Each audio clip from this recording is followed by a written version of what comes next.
It is 100% possible for a couple to be successful if one of them has an anxious attachment style and one of them has an avoidant attachment style. It can absolutely work, but they've got to do the work to make it possible. And today, I'm going to be teaching you about what that work looks like. I'm going to first talk to you a little bit about your attachment style, help you understand your partner's attachment style, and more importantly, we're going to look at the dynamic that plays out between the two of you and how to interrupt negative cycles or patterns that naturally are going to happen when you have these two opposing attachment styles mingling together in one relationship. And by the way, I speak from my own experience. I grew up having an anxious attachment style, never feeling good enough, fears of abandonment, and my wife grew up being a bit more avoidantly attached, oftentimes not feeling good enough, fearing rejection. And look at this, we're in a relationship, we're married. Have we had to work through some stuff to make this work?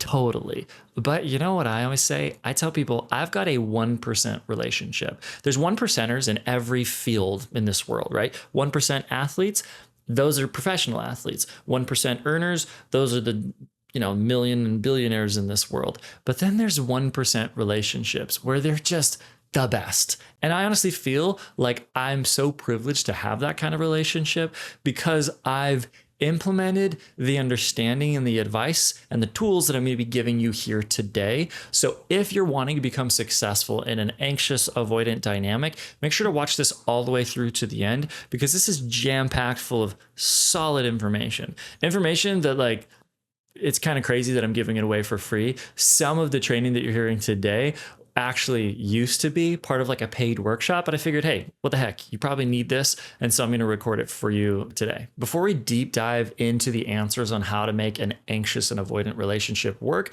first, I want to tell you a little bit about the Secure Self Club. The Secure Self Club is my offer, my program where I help people like you go from anxiously attached to secure. And if we don't successfully help you make that transition from an anxious, fearful, insecure attachment style to becoming secure, deeply confident, trusting yourself within a matter of just a few months, then you get your money back. We stand behind the work that we do because we know our process absolutely works. Too many people are just going to therapy, talking about their problems, reading books, listening to podcasts, watching videos like this, but they don't really feel like they have a structure, a plan, actionable steps, and a clear way of making progress. And that's exactly what we emphasize in the Secure Self Club. We've got a plan and a system that's already been proven time and time again to help people who are motivated, and I say motivated, right? Because the process works, but it's not going to work unless you're willing to do the work. Those who are willing to do the work are consistently seeing positive results over and over and over and over again. So if you're even remotely curious about the Secure Self Club and how to be part of it, and if it could be a good fit for you, what you should do next is in the description of this video, there's a link to just go watch a short little introductory video about the Secure Self Club, and then you can book a call with a member of my team. On that call, the whole purpose is for us to figure out whatever your best next step might be. The Secure Self Club isn't always the best next step. Sometimes we'll point you in another direction because we're never going to invite you to work with us unless we feel 100% confident that this is going to get you to that secure place that you want to be. It's going to get you the result that you're looking for. So the whole call is more about discovering the right fit and how to help you move forward. So either way, you walk away with clarity on what you should do next. So there's zero risk to you. So even if you're, again, remotely curious, go ahead, scroll down to the description, tap on the link, and there you can book a call with a member of my team. Okay, but now how do we make a relationship between an anxiously attached partner work with somebody who has more of an avoidant attachment style? So where I learned how to do this, so you can feel confident that this information is legitimate and it's going to be helpful, is that I became a marriage and family therapist. And in my training, I had this amazing stroke of luck, this privilege where I got to work at this clinic. And the clinic owners and the trainers and the people there, they were trained directly by some of the world's top experts in the field of anxious attachment. If the name Sue Johnson means anything to you, they were trained either directly by Sue or somebody right next to her. Sue Johnson is the founder of what we call EFT, or emotionally focused therapy, and is the world's leading approach for helping couples who have an anxious attachment style and an avoidant attachment style work and become successful. The whole thing, the whole principle and theory is based on attachment styles. And that's what I was essentially baptized into right at the beginning of my therapy career. I was sitting with couples every single day who were deep in the trenches of conflict, near divorce, just feeling like roommates because they had come into this pattern in this cycle that is so vicious but difficult to understand and even more difficult to break, that's called the anxious attachment push and pull dynamic. And if you're like, oh, Trevor, that sounds way too familiar, I'm there. Well, today's going to give you a lot of hope. We're going to give you clear, actionable steps and understanding on how to break that pattern. So that's a little bit of the history on where this came from. So let's first, this is the agenda. We're first going to start understanding the nature of these attachment styles and why they trigger one another so much. That base understanding is going to give us a foundation for then better understanding how to break those patterns through real clear, actionable steps. From the moment we came out of the womb, and technically even before that sometimes, our attachment style began to form. Yours and mine and your partners and your neighbors and your mailman, everybody in the whole wide world had their attachment style starting right from the beginning. And how it was formed was through interactions with the world, specifically with primary caregivers like mom and dad, and those who were close to you in your home, like siblings. And all of these little interactions, whether mom gave you eye contact while she was rocking you, or whether she let you cry for a long time without picking you up and rocking you, or whether you had dad showing up consistently for you and playing with you and kind of pushing the limits on your stress tolerance, but also providing comfort. Or maybe he was distant and difficult to connect with and felt like a bit of a brick wall. All of those experiences created feelings of security or insecurity. Security is feeling safe, feeling seen, feeling understood. But the real word is safety. Insecurity was feeling the opposite, not safe, not understood, not seen. And as an infant, things as simple as eye contact, touch, rocking you, responding to your cries, those were signals that you were going to quite literally physically survive. You think about a baby, they can't feed themselves, they can't do hardly anything without another person. And if other people, meaning mom and dad, aren't terribly responsive or they're inconsistent in their responses, that's going to build a lack of security. That's life or death. The primal instincts of a animal being, which we all are going to be triggered if there's some sort of inconsistency. So those things that look like expressions of love were also signals of survival for us from the very, very start. And you know what? We've grown up, our bodies have grown up, but kind of this core part of our nervous system still operates in the same way. And based on our history with our primary caregivers. So if you had a lot of consistency in affection, in responsiveness, eye contact, touch, all of that was consistent, then you grew up feeling safe and secure, not believing that others were going to leave you, you believing that you're enough. You kind of felt safe in the world, and you knew that it was okay and safe to go and explore the world because there was always a home base to come back to, and you carried your worth with you. If you have the opposite experience, where there were some inconsistencies, heavy criticism, there wasn't a lot of touch or eye contact or emotional expression, then you would go out into the world feeling a little bit unsure, feeling like you can't trust yourself to make your own decisions, feeling like you got to protect yourself from things like rejection and abandonment. And you know what's the truth is both the anxious and the avoidant, they both fall into the insecure category. And at the heart of their individual patterns, though they look different, the heart of it is the same. The anxious will describe it more as a fear of abandonment and oftentimes a sense or a fear of not being good enough.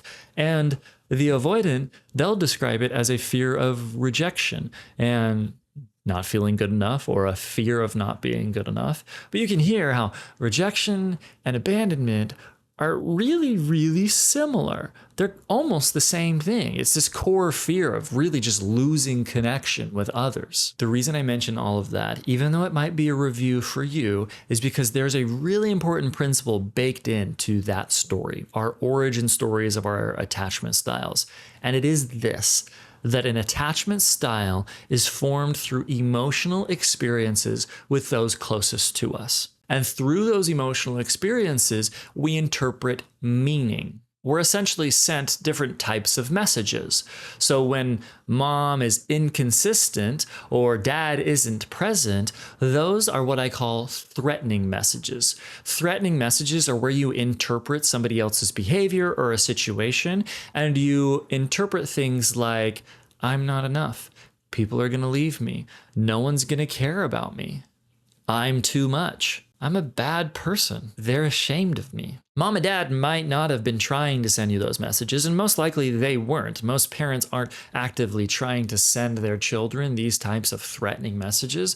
But again, through interactions, it's really easy for a young, immature little mind to interpret a behavior as threatening and assign some sort of meaning to it. You might not have had the ability to form language around these things, but as you grow, eventually those unsafe interactions that you have leave you with those threatening messages hanging around inside, and that's what then causes the anxious or avoidant attachment style. On the flip side, if you have safe interactions with mom and dad, there's a lot of consistency, a lot of love, no shame, then you hear things like, we love you, we're proud of you, we're not going anywhere.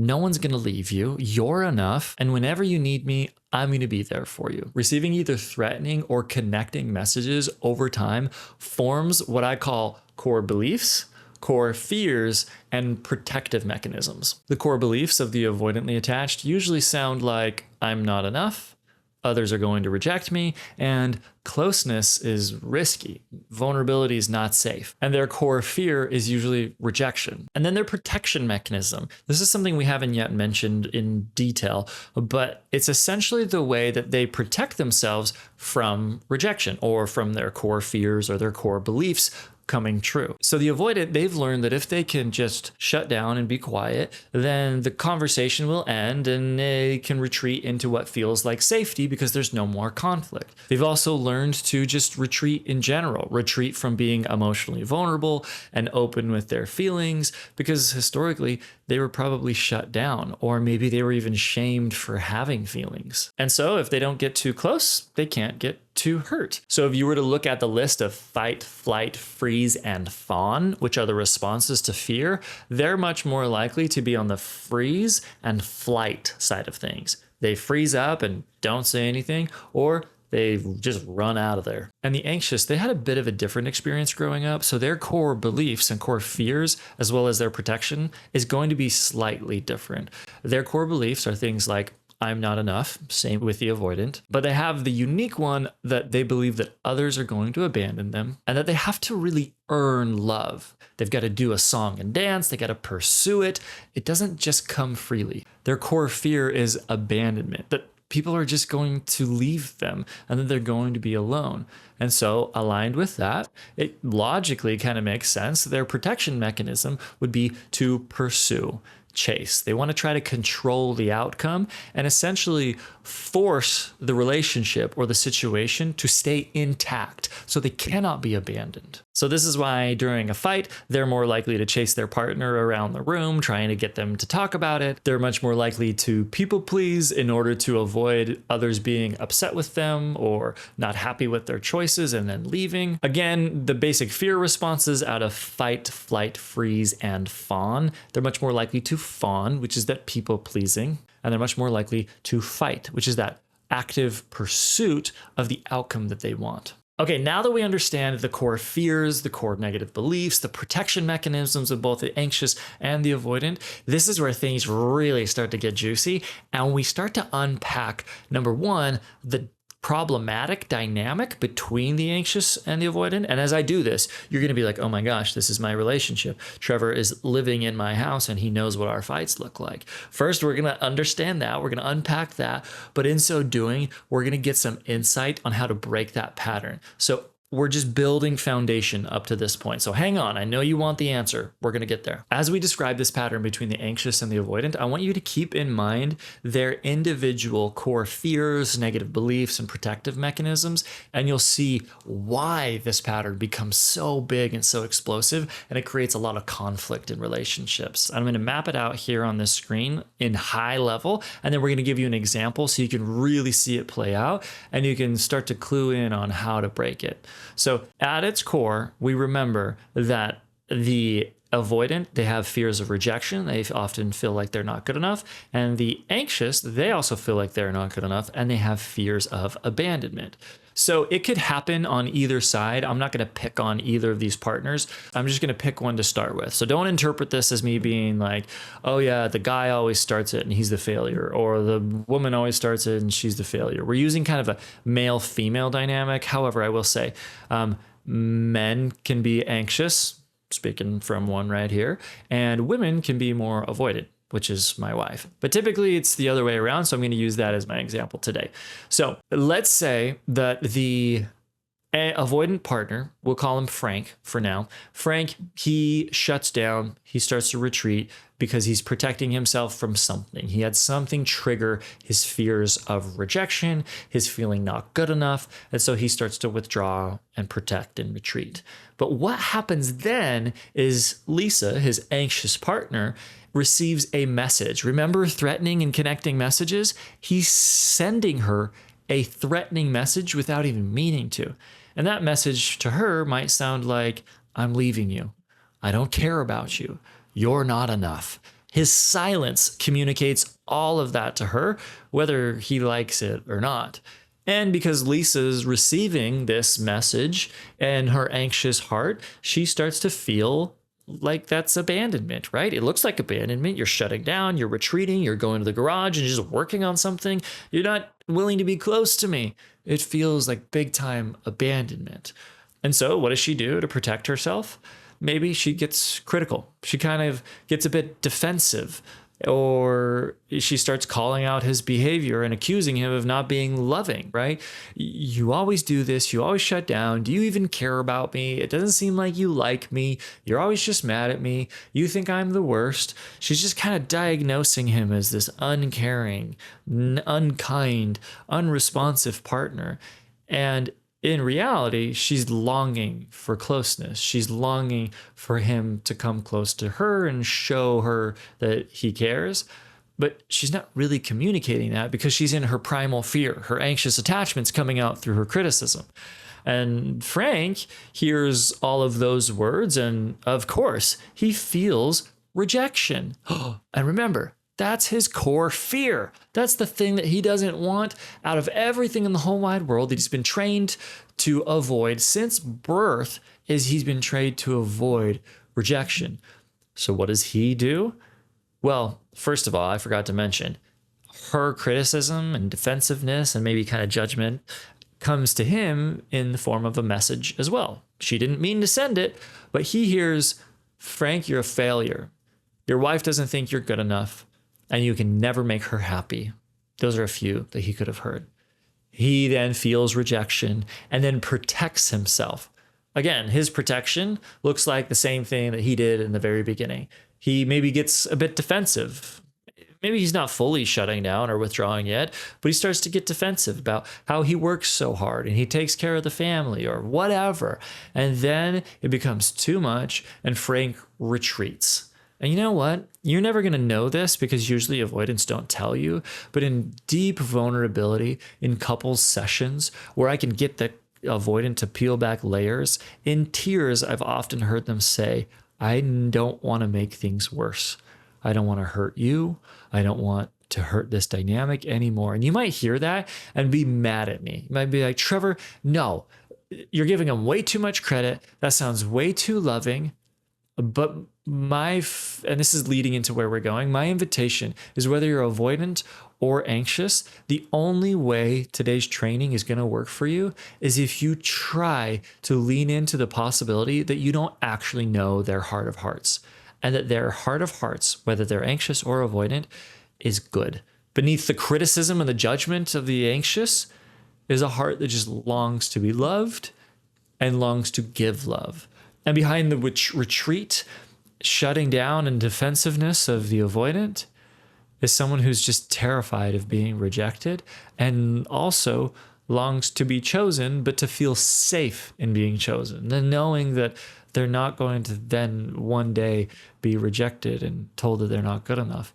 I think we have to see each other with compassion, or else this is never going to work. Okay, that's just like a little sneak peek of kind of the mentality that we need going into this. But you can see the more one partner, the avoidant, Frank, he shuts down and gets defensive, the more Lisa hears abandonment in the messages that he sends. It feels like abandonment to her. And so therefore, the more she protects herself through criticism, judgment, defensiveness, the more he feels like a failure, hears that he's not good enough. And so it's the more I shut down, the more you criticize, the more I shut down. And it goes on and on and on until we can learn how to interrupt that pattern. And that cycle starts to create a perpetual lack of security reinforced by protection and threatening messages. And it goes like this. Here's a graphic to help you understand it. The more you send threatening messages, the more your partner is going to protect themselves. The more they protect themselves, the more insecure the relationship feels. The more insecure the relationship and you feel, the more you're going to protect yourself by sending threatening messages again, and then your partner's going to protect themselves, lack of security over and over and over again. Meanwhile, the security level in the relationship keeps decreasing until neither of you feel safe together. So you remember when I first started describing this dynamic, how Frank and Lisa were sending each other messages, either threatening messages or connecting messages. So far, they haven't done any of that connection message stuff, but they've been sending each other threatening messages, and those messages were inaccurate. Remember, Lisa, she wanted to tell him that she just longed to be close to him and she wanted to feel chosen. And Frank, he just wanted to feel like he was enough for her and that she was proud of him. But they sent each other messages like, you're not enough and I'm going to leave you and you've never been good enough or you never will be. Oh my goodness. So that right there is the key. The heart of conflict and disconnection is a misinterpretation of the intended message. Again, at the heart of conflict and fighting is a misinterpretation of intended messages. The intended message is always much more loving. This might be hard to believe if you've had a lot of fighting and conflict and you are starting to feel like enemies instead of friends and partners. But I truly believe at the heart of any relationship where two people genuinely want to make it work, the intended or core message is something that is really, really loving. And if we can learn how to translate the misinterpreted, ineffective messages that are sent when we are in that state of protection and get to the core messages, the connecting messages, if we can translate them from threatening to connecting, which by the way, the connecting is much more accurate. If we can get there, then the relationship is going to start working and security is going to be built. I'm going to give you an example, but first I'm going to give you a few things to look for as we work through this dynamic. We're going to go back to Frank and Lisa and unpack it for them. So number one thing you got to look for is what's the feeling that that person is experiencing? What's the longing deep down underneath all the fear and all the protection and all of that? What's the thing that they want the most in that moment? And what is their fear, their core fear that's being triggered? And with those three bits of information, you can most likely interpret a more connecting message. And if you're like, Trevor, I'm not sure what you mean yet, all you need to remember is feelings, longing, fear. FLF. And with those three things, you will become a master of translation, helping you translate the things you say to your partner from threatening to connecting, and translate what your partner's saying from threatening and starting to understand the connecting message underneath it. This is where I'm going to start giving you the answer. Are you ready? I'm going to give you a framework for breaking this cycle and breaking this pattern, but we have to remember the dynamic from Frank and Lisa. So you remember when Lisa got upset with Frank, she started getting critical. She's the anxious again, and Frank is the avoidant. She starts maybe getting critical or upset or accusing him of not being a loving partner. Do you remember the threatening message that he received? It was something like, Frank, you're not good enough. Frank, you're a failure. You're, failing me as a husband. But Lisa didn't really mean to send that message. That was the inaccurate message. I think at Lisa's heart of hearts, she wants to be loved by Frank. She wants closeness. She just wants to feel chosen.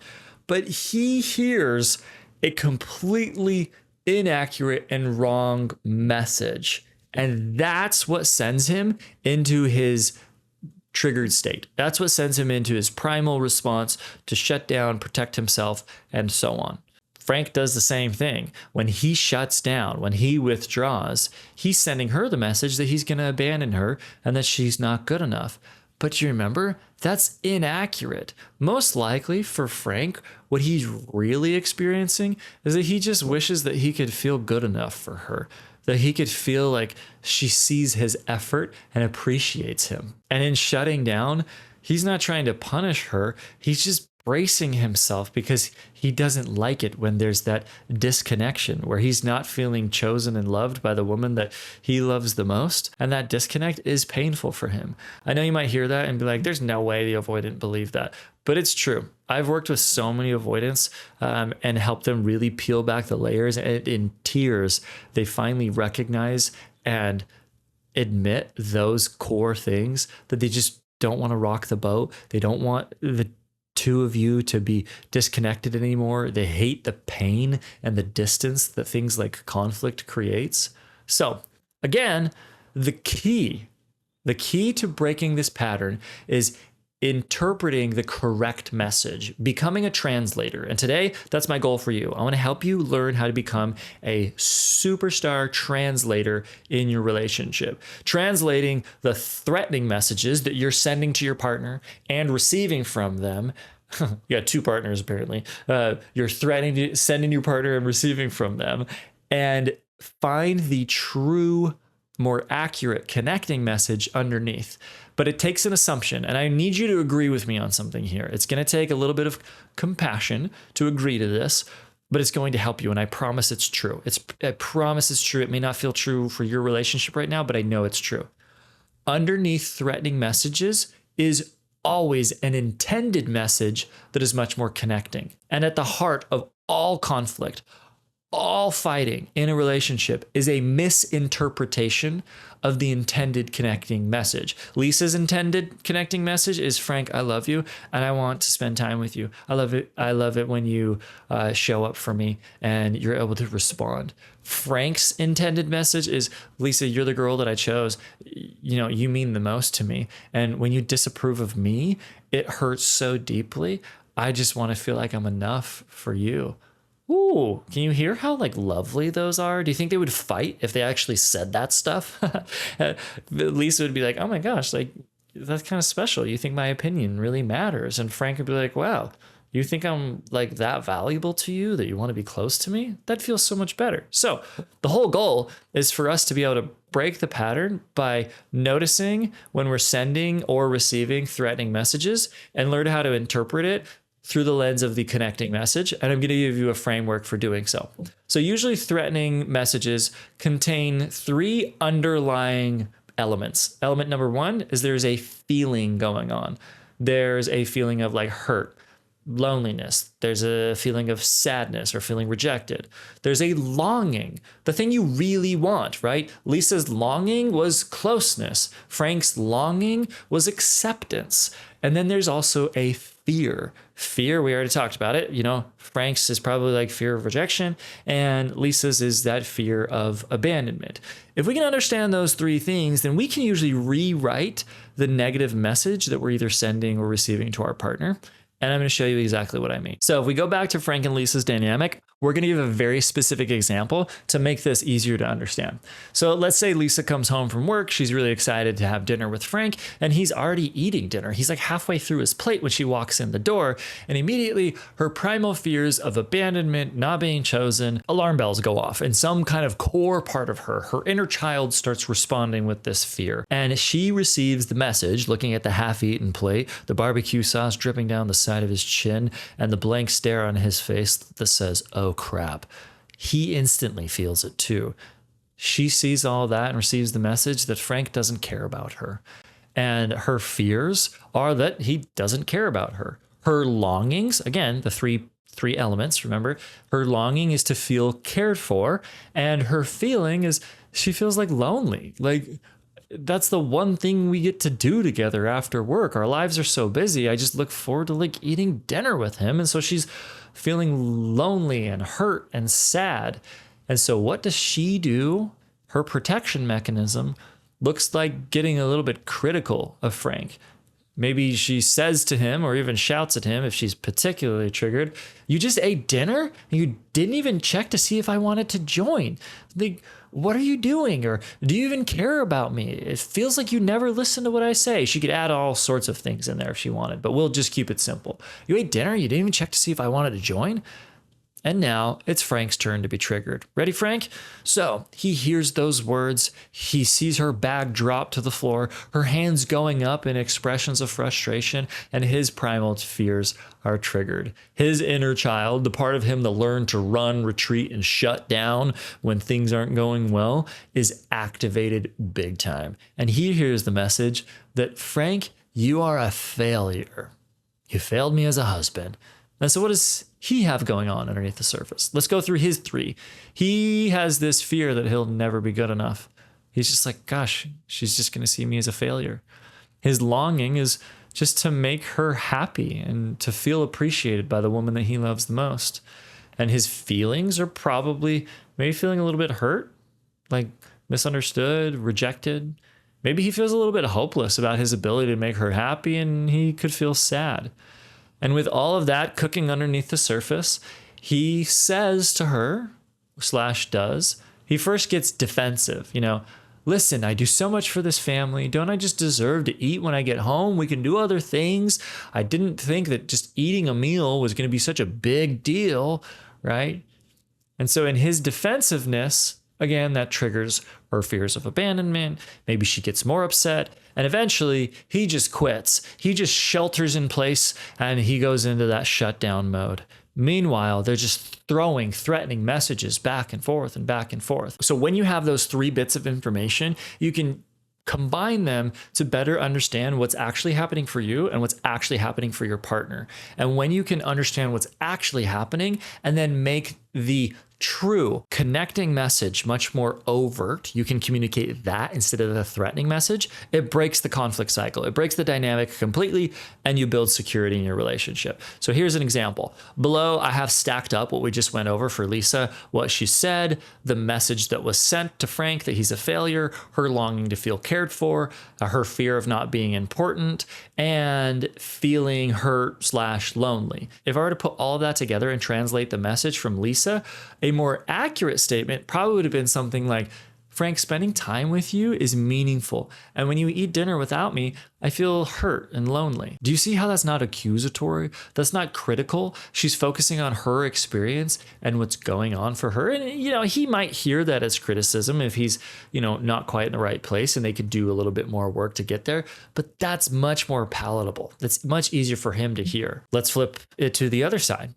Frank, he gets defensive. "Listen, I do so much for this family." The message he sends is that he doesn't care about her feelings. His longing is to make her happy and to feel and for him to feel appreciated. His fear is that he'll never be good enough for her, and his feelings are hurt, rejected, and so on. So if I were to interpret a new and more accurate version, something I could give Frank to say to her, I'd probably say something like, "Lisa, how you see me is deeply meaningful to me. I want to make you happy, and when I can't, I start to feel sad and afraid that I'll never be good enough." Ooh, a lot more vulnerability there. Do you see how there's just so much more to work with? than defensiveness. Frank, he shuts down and goes quiet, which sends a message, right? He's not actually saying anything, but it sends the message that he's rejecting her. He's probably longing just for peace in the relationship and to stay connected and not be rejected. His fear is fear of saying the wrong thing and making it worse. And in that moment, he probably feels not good enough and sad and hurt. And so if I were to give Frank a more accurate message to send based on the fear, longing, and feeling, he's probably better off saying something like, in these moments, I'm afraid of pushing you away and making things worse. I want to keep you close. You know, the statement could go on. He'd be like, and that's why I feel like I want to withdraw and shut down, but I'm trying to stay present. Right? Do you see how this is so much more accurate than just shutting down? Shutting down, there's like 1.5 million different ways that she could interpret that silence. But if he actually tells her what's vulnerably going on, like, I'm afraid of pushing you away and making things worse. This is another example. Maybe Frank and Lisa have kids, and Lisa really wants Frank to spend more time with the kids and go to their soccer games and play with them a bit more. And so what she says is that you don't spend time with the kids, right? Sounds a bit accusatory. The message is, Frank, you're a bad dad. The longing is that her children have loving memories with their dad. Oh, that's actually kind of cool. Wait a second, we're getting somewhere. Her fear is that her kids are going to grow up not having a close relationship with Frank, and Frank is awesome. They'd be totally missing out if that were the case. And her feeling is a bit sad and a bit afraid that that could happen. So instead of telling Frank, you don't spend time with the kids, something that would be much more vulnerable and accurate could sound like, you spending time with the kids is so important. When I see how busy you are, I get afraid they'll miss out on having a relationship with their amazing dad. My goodness, can you hear how much more accurate and connecting that is? So if Lisa were to learn how to translate, she could say that instead of just criticizing Frank. All right, one more just so you can kind of get the idea. So we'll give another example for Lisa. Maybe she's noticing that, you know, the partnership in the household doesn't seem to be equally distributed. She's working really hard, doing all the dishes, and she says, I've been doing everything around here myself. The message is, Frank, you're not enough, and maybe I'm even better than you. The longing is to feel like she's a team, feel like she's cared for. The fear is that there's going to be this like imbalance forever. Or maybe she's afraid that Frank really doesn't care about how much she's doing and about her. And she just feels hurt. So if we take the longing, the fear, and the feeling, a more accurate translation could be, hey, Frank, I really want to feel like we're a team. When I take care of the house without your help, it doesn't feel like we're on a team, and that hurts. I think if you put cherry on the top, she could throw in like can you help me with this, right? Can you help me? Or invite a conversation to start. Can we talk about how we share the different duties in the house? Can you hear how that's so much more accurate, vulnerable, and workable than I've been doing everything around here myself?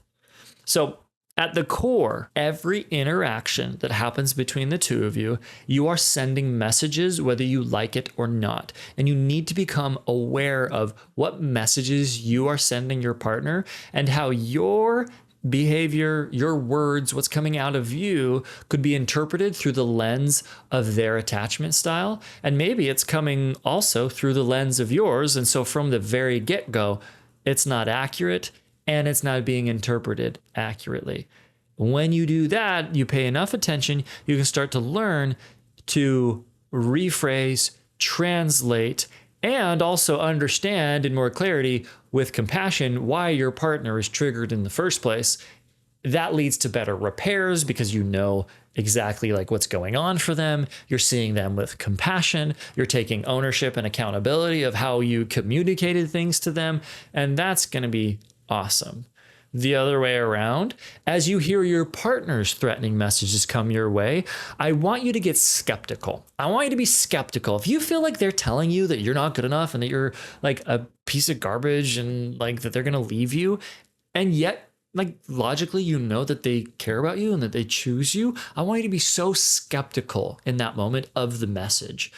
Don't be skeptical of the messenger. I want you to assume that they are loving, and that they care about you, and they're probably just protecting themselves in a way that's not very healthy or very accurate, right? It's still on them. We're not taking away their ownership and responsibility, but this is what you can do in those moments, which is questioning it, right? So maybe you hear a disconnecting message from your partner and say, hey, can we pause? I'm having a little bit of a hard time right now. Based on what you're saying, I'm kind of feeling like you don't think that I'm good enough. And I don't think that's what you're trying to say. Can we slow down? And maybe you can take like an empathetic guess at what they really are feeling. Be like, okay, it maybe sounds like you're feeling like you're wanting more support, or you're feeling a bit alone in this relationship, or you're not feeling chosen, or you're feeling like I don't think that you're good enough. You see how by doing so, you invite them to participate in the translation game? This is how I helped couples when I was working with them in therapy. I'm literally just listening for what's the longing, what's the fear, what's the feeling. And with that information, you can more accurately interpret the underlying connecting message that is almost always present. So when you get good at learning how to help your partner participate in the translation game, and you become a pro translator of these underlying disconnecting messages, then that's how the anxious and avoidant dynamic starts to work out. And here's where it gets so good. Don't lose me. I know we're towards the end, but this is where it gets so good. And I want to paint a vision in your head of how your relationship can be incredibly connecting. Because when you move from threatening messages to connecting messages, you create a different cycle, the complete opposite of what we described before, where self-protection leads to a lack of security, which leads to more protection, which leads to more threatening messages. That whole cycle gets thrown in reverse. When you start learning how to communicate the accurate connecting messages, you and your partner are consistently receiving the messages that sound like, you're important to me. I need you. You belong to me. I'm not leaving. I'm here for you. I long to be close to you. I care. And that's why this hurts so much. You start communicating those things over and over again, you feel more safe with one another. And the more you feel safe with one another, the less you have a need to protect yourself. And so therefore, sending connecting messages becomes easier. Your protective responses, they're not even getting triggered. And so it becomes this beautiful cycle that builds momentum, where connecting messages leads to security, which leads to connecting messages, which leads to more security. And the cherry on top, the thing that's really going to make this relationship work in the long term, is not just learning how to become a translator, but if both partners, and I say both, but what I really mean is that even if one partner, it's better if both of them do it, but even if one partner is committed to actually healing their core fears, their core beliefs, and changing their protective mechanisms from these insecure ones to security, then the whole cycle gets broken at its heart. It's no longer a skill. You're no longer practicing translation or practicing healthy communication patterns. What you have done there is that you've healed, like, for example, if you're an anxiously attached person, if you heal that fear of abandonment, you're less likely to see your partner, their behavior as abandonment. So therefore, you're less likely to be primarily triggered into panic. You're more likely to be grounded and thoughtful in your responses and curious. You're less likely to assume or accuse your partner. You're less likely to put pressure on your partner because you're just no longer operating from a place of fear, fears of abandonment, rejection, or not being good enough. And you're showing up with a grounded sense of self-worth, a sense of confidence. You know that even if they are being a bit abandoning or they're not being very cool, that you're still okay. You know that you belong to yourself. You can trust yourself and fill up your own emotional cup. When you feel that way, you yourself can interrupt the entire conflict cycle completely, throwing it on its head. And when you do so, even if your partner isn't yet willing to do the work, the way you show up can influence them to show up in a more healthy way too, because you're just no longer triggering their primal fears, because you're no longer sending them threatening messages. You've done your own healing, and so therefore you're sending more accurate connecting messages. You see how cool that is? Even if one partner does all of their work and does the change for now. And I'm not saying that this means that your partner's off the hook, that they don't have to do anything. I think it's very important. The biggest red flag in a relationship, if somebody's not willing to do the work, if they're not willing to take accountability, they got to eventually. But even if you're the one to start, you can begin to change the dynamics in your relationship by first healing your anxious attachment style and becoming more secure. And that's why we created the Secure Self Club, because at the heart of all conflict and disconnection is these triggerings of insecurity deep down within you. So again, like I mentioned in the beginning, if you want to make a deep, lasting change for yourself, whether it's the relationship you're in now, or you want your future relationships to include more harmony, closeness, connecting messages, and security, my invitation for you is to tap the link in the description where you can go and book a call with a member of my team to see if what we do in the Secure Self Club could be the right fit for you. Again, we just help people go from anxiously attached to secure in a matter of months so that they can have healthy and harmonious relationships. So if you liked this video, you know what to do. Please go ahead and like it. Please subscribe. Throw me a comment. I try to respond to like as many of them as I possibly can. So please drop your questions or just tell me how you liked it. I read all of those comments. Okay, that's it for today. We'll chat again soon.